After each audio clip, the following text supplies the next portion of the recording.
buat kamu semua. Saya baru saja selesai memberikan pendidikan sex education kepada semua murid SMP, SMA, Science School, Kota Sorong.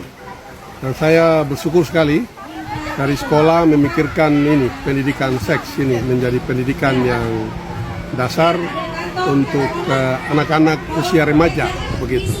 Mereka ini kan kategori usia remaja 12 tahun sampai 18 tahun ya. Dan ini satu fase pertumbuhan perkembangan kehidupan manusia yang rentan terhadap perkembangan reproduksi ya. Jadi bagaimana mereka sejak dini dalam masa ini mereka mengenal akan organ-organ reproduksi mereka, organ genital maupun yang organ reproduksi begitu. Mereka ini harus diberikan informasi awal supaya mereka mengenal jati diri mereka.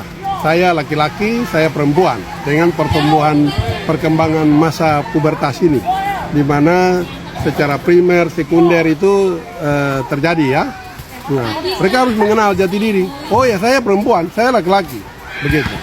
Nah, supaya apa?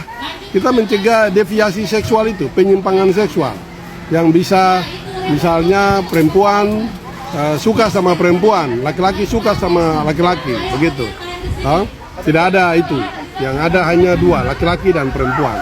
Kemudian mereka dalam perkembangan itu, mereka bisa menjaga, merawat, menghormati, mereka punya status tadi sebagai laki-laki dan perempuan dan organ genital yang ada yang harus dirawat dan itu digunakan pada saat mereka setelah menikah.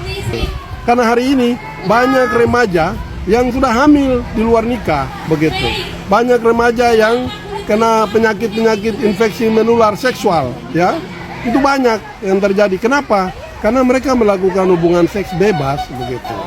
Dan tidak bertanggung jawab, belum waktunya, belum menikah. Banyak mereka yang hamil dan punya anak, begitu, ya. Ini menjadi masalah yang harus kita segera cegah, kita antisipasi ya. Kita harus siapkan mereka ini punya masa depan yang gemilang, begitu ya. Satu investasi. Jadi pendidikan seks ini satu investasi untuk masa depan jangka panjang daripada anak-anak ini. Saya berharap untuk pemerintah supaya ini bisa menjadi satu kurikulum di sekolah, begitu. Pendidikan seks, sex education. Itu bisa dijadikan kurikulum di sekolah supaya bukan menjadi hal yang tabu. Karena di sekolah itu kita bisa bicara, bisa menjadi satu pembelajaran, belajar. Kalau di rumah, mungkin orang tua tidak bebas untuk membicarakan ini di rumah. Tapi ini bisa dilakukan di sekolah. Jadi menjadi satu kurikulum di sekolah. Begitu. Ini harus ini, ya.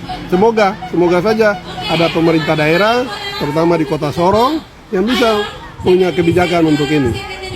Dan saya tunggu undangan dari sekolah-sekolah yang lain, bukan hanya dari Science School. Dari sekolah-sekolah yang lain saya tunggu untuk saya datang bisa memberikan informasi ini ya. Pendidikan sex education is very important. Ya.